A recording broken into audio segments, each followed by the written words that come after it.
قابل صد احترام بھائیوں، دوستوں، بزرگوں، نوجوان ساتھیوں، واجب الاحترام پردہ نشین اسلامی ماؤں اور بہنوں، دنیا میں اللہ تبارک و تعالی نے ہمیں اپنی عبادت کے لیے بھیجا ہے۔ اللہ تبارک و تعالی نے دنیا میں ہمیں اس لیے بھیجا ہے تاکہ ہم ایمان اور عمل صالح کے تقاضے پورے کرتے ہوئے زندگی بسر کریں۔ اللہ تبارک و تعالی کے وعدے حق اور سچ ہیں۔ اللہ تبارک و تعالی نے قرآن مجید فرقان حمید میں کئی ایک مقامات کے اوپر ان لوگوں سے وعدہ کیا جو جنت کے متمنی ہیں اور جنت کا داخلہ چاہتے ہیں کہ میرا وعدہ ہے ایسے لوگوں سے جب یہ ایمان اور عمل صالح کے تقاضے پورے کریں گے تو میں اللہ تبارک و تعالی ان سے راضی ہو جاؤں گا، ان سے خوش ہو جاؤں گا اور انہیں جنتوں میں داخل کر دوں گا۔ تو آج کے خطبہ جمعۃ المبارک میں انشاءاللہ باذن اللہ عز و جل ہم اپنے ایمانوں کو تر و تازہ کرنے کے لیے اور اپنے ایمان کو تر و تازگی بخشنے کے لیے اور اپنے ایمان میں اضافے کے لیے جنت کی نعمتوں کا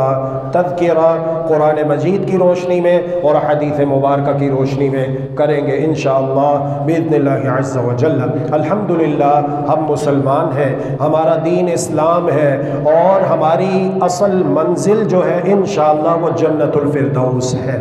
یہ اللہ کا فضل اور اس کی رحمت ہے ہمارے اوپر کہ اللہ تبارک و تعالی نے ہمیں یہ عقیدہ نصیب فرمایا، وگرنہ جو لوگ غیر مسلم ہیں، جو لوگ کافر ہیں، ان کی زندگی کا کوئی مقصد نہیں سوائے اس کے کہ وہ یہ سمجھتے ہیں کہ دنیا ہی سب کچھ ہے، خوب پیسہ کماؤ، ٹھاٹ باٹ کی عیش و عشرت کی زندگی گزارو اور اس کے بعد جب مر جائیں گے تو مٹی مٹی ہو جائیں گے۔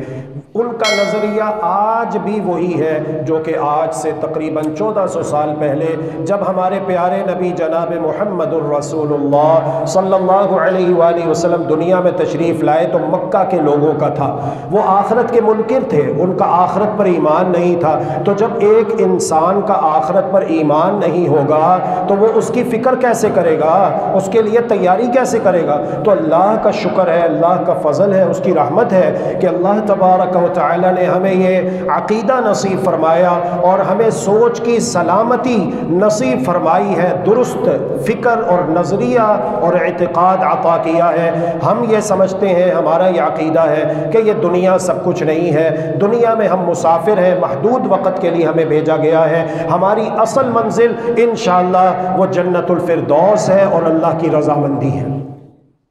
تو اللہ تبارک و تعالی نے فرمایا اعوذ باللہ من الشیطان الرجیم بسم اللہ الرحمن الرحیم ان الذین آمنوا وعملوا الصالحات كانت لهم جنات الفردوس نزلا۔ بلا شبہ جو لوگ ایمان لائے اور جنہوں نے ایمان کے تقاضے پورے کیے، ہمارا وعدہ ہے کہ ہم نے ان کے لیے جنت الفردوس میں مہمانی تیار کر رکھی ہے۔ اللہ اکبر۔ پیارے رسول صلی اللہ علیہ وآلہ وسلم ارشاد فرماتے ہیں اذا سألتم اللہ فاسألوه الفردوس الاعلی، جب بھی تم اللہ تبارک و تعالی سے جنت کا سوال کرو تو جنت الفردوس کا سوال کرو۔ جنت الفردوس جنت کا سب سے اعلی درجہ ہے اور اس کی چھت اللہ رب رحمان کا عرش ہے۔ جب چاہیں گے اللہ رب العالمین سے ملاقات بھی ہو جائے گی، اللہ تبارک و تعالی کا دیدار بھی ہو جائے گا اور اللہ رب العالمین سے باتیں بھی کر لیا کریں گے۔